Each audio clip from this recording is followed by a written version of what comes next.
गर्मियों के दिन थे। असर के बाद सैर के लिए जाना मेरी रूटीन थी।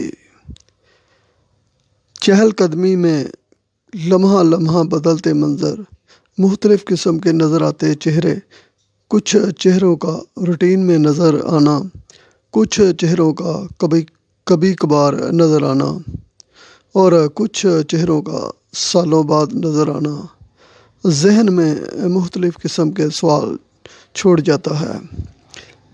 मेल जोल में इल्म हासिल करना ज़माने को समझने के लिए बहुत फ़ायदेमंद होता था और हमारा पैदल सफ़र मुख्तलिफ़ लोगों के सामने से गुज़रना उनके लिए मौजू होता था और हमारे बारे में भी लोगों की एक राय बनती थी जिससे हमें कोई सरोकार नहीं होता था।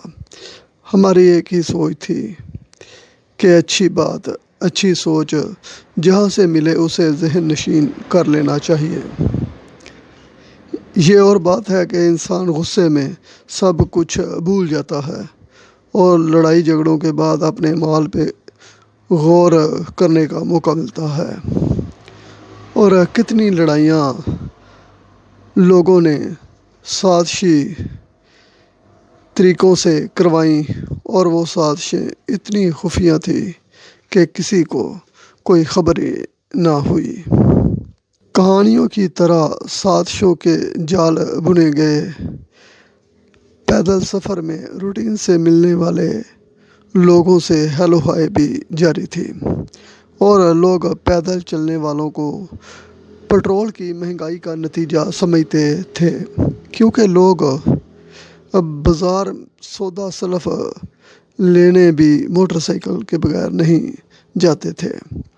करेंसी डाउन होने की वजह से जो लोग बैरून मुल्क गए हुए थे उनको पहले की निस्बत ज़्यादा पैसे मिल रहे थे और कारों की कीमत बढ़ने के बावजूद लोग 0 मीटर कारें ले रहे थे और पुराने मॉडल की कारें सड़कों पे कम से कम हो रही थीं क्योंकि मिडिल क्लास कम कीमत में भी कारें रखने से आजिज़ थी क्योंकि महंगाई हद से तजावज़ कर चुकी थी। ये और बात है कि लोगों के बर्दाश्त करने की वजह से हुकूमत को फिर महंगाई करने का हौसला हो जाता था और रूटीन में बदोमली से रावलपिंडी जाने वाली बस मेरे करीब से गुज़री जो बदोमली टाइम के नाम से मशहूर थी। मेरा ज़हन माजी की तरफ चला गया। 1975 की दहाई में गांव से 2-3 टांगे बच्चों को पढ़ने के लिए रोज़ाना लेकर स्कूल शहर जाते थे। गांव में हाई स्कूल, प्राइमरी स्कूल लड़कों का और लड़कियों का भी प्राइमरी और मिडिल स्कूल भी था मगर इंग्लिश मीडियम स्कूल नहीं था। उस वक़्त टांगे का किराया, स्कूल फ़ीस और जेब खर्च समेत 80 से 90 के करीब होता था और इंग्लिश मीडियम स्कूल का स्टैंडर्ड आज के हज़ारों रुपए माहाना फ़ीस लेने वालों से भी बेहतर था। करेंसी नोटों पे साइन करने वाले मुमताज़ हसन साहब का तल्लक भी इसी गांव से था और 77 में MPA बनने वाले चौधरी मोहम्मद नवाज चीमा साहब मरहूम, अल्लाह उनके दर्जात बुलंद फरमाए, गुजरांवाला के पहले मार्केट कमेटी के चेयरमैन भी बने। उनके तल्लकात मुल्क में मुख्तलिफ सियासी घरानों से थे और रिश्तेदारियां भी थीं। ये वो ज़माना था जब लोग अपनी सियासत के अखराजात खुद उठाते थे और सियासत इस दौर में हकीकत में खिदमत का नाम था और जिन लोगों को लोग जागीरदार कहते थे वो हकीकत में लोगों को थाना कचहरी से बचाने का सबब थे जिसकी वजह से उनके दोस्त और दुश्मन भी थे।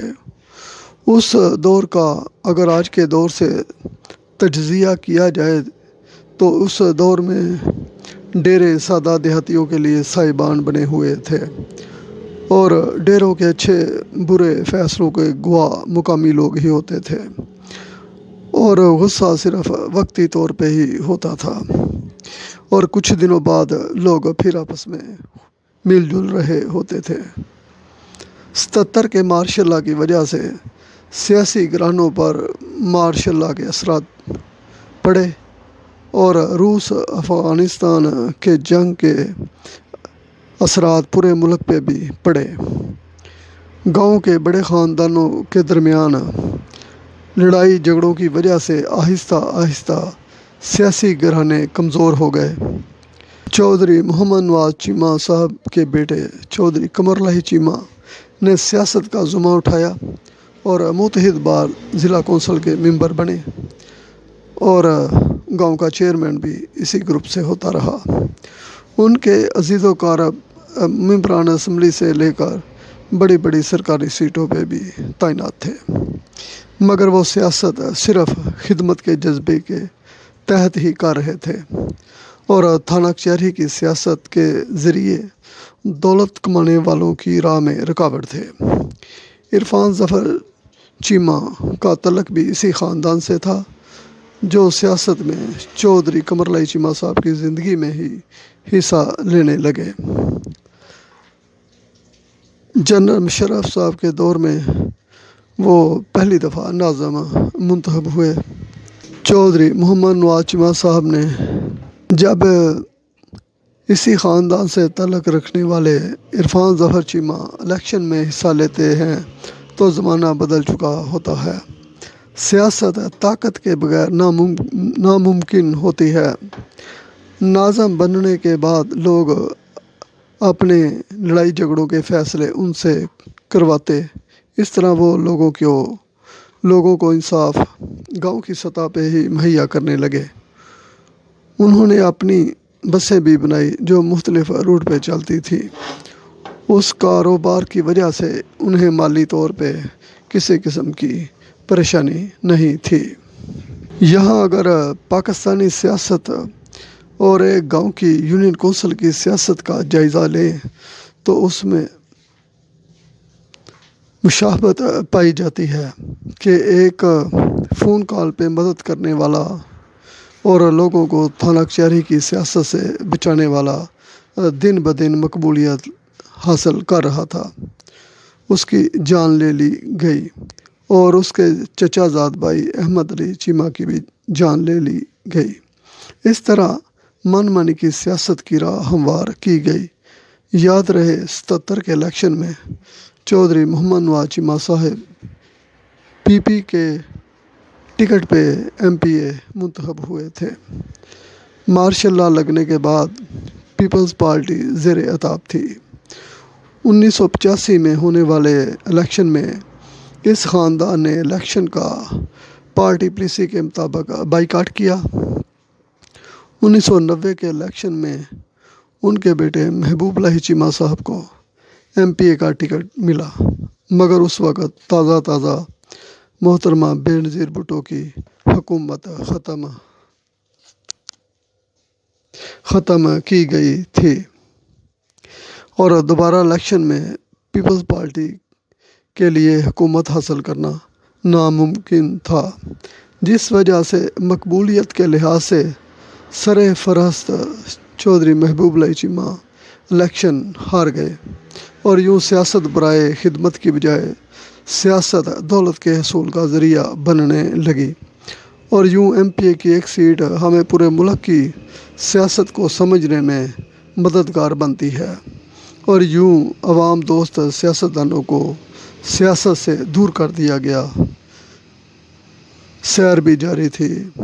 انہی سوچوں میں بدعملی ٹائم نظروں سے لمحہ دور ہو رہا تھا۔